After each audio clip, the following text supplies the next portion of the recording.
Hi, I'm Carolina Chorvath. And I'm Natasha Chang, and you're watching this week's news show. Jim Young Kim, president of the World Bank, is scheduled to speak at the 2013 commencement.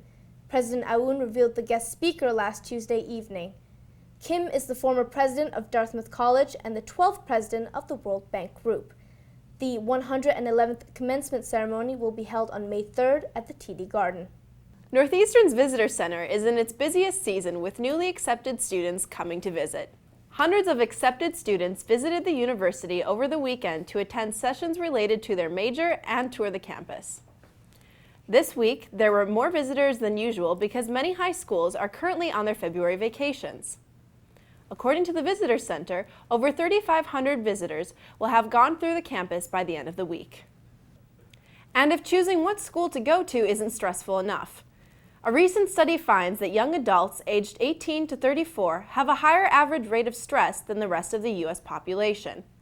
We asked students, what stresses you out? I mean, the finances.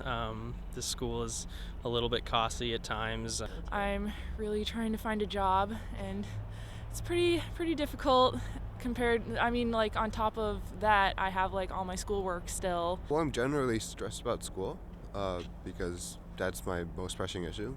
But then there's also, I guess I also need to plan for my future more than I did in high school. Die-hard gamers are in for some exciting news, a new gaming console. Unconfirmed sources say that Sony will be announcing the release of the PlayStation 4 in New York City. The technology giant has not released a gaming console in over 7 years. 2 versions of the new system will be sold in the United States this November, priced from $430 to $530. Can't get enough of U-Burger and their delicious frappes in the Curry Student Center? Frugal college students can leave their wallets at home and come out for some free food.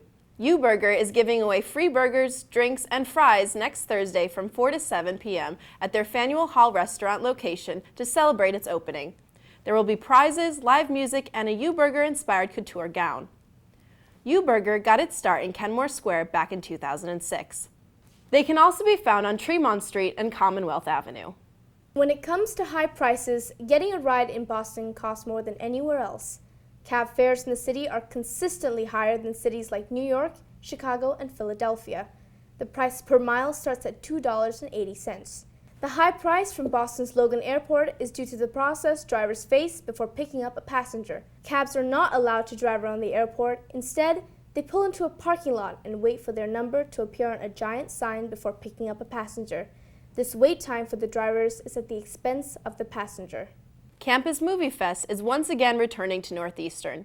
Students get 1 week to film and edit their own 5-minute movie for a chance to get into Hollywood and other prizes. Contestants are provided a camcorder and MacBook, but are welcome to use their own equipment. The competition starts on March 13th. Filled with couture, culture, and a bit of continental comedy, Northeastern's annual Africa Night put on a show for a packed house. Local designers showcased their homeland-inspired threads and accessories with a modern twist at the Fenway Center. Accompanied by dancing, singing, poetry, and friendly jokes between neighboring countries, the Northeastern African Student Organization delivered an action-packed program that brought students a little taste of Africa. A recent study reveals that the average net price for Northeastern is more than Harvard's. The White House scorecard takes into account scholarships and grants that don't have to be repaid. The typical Harvard student pays about $18,000 compared to Northeastern's price tag of $32,000. Harvard has one of the largest endowment rates, which allows their students to pay less. The federal government released its study from growing concern over college debt and rising tuition costs. The winners are in for Northeastern's 2013 Coolest Co-op contest. Andrew D'Agostino won first place and $1,000 for his co-op at Jova Venture in Cameroon, Africa. While there, he helped to give small-scale farmers access to innovations like the Soul Pod to get the most from their harvests. D'Agostino rose to campus fame after creating the Northeastern State of Mind video back in 2010. Second and third place winners include Jackie Rapetti and Ducky Visuthithada for their co-ops at NBC Nightly News and Gexpro, respectively. That's all we have for you tonight. Stay tuned next week for another edition of NUTV News.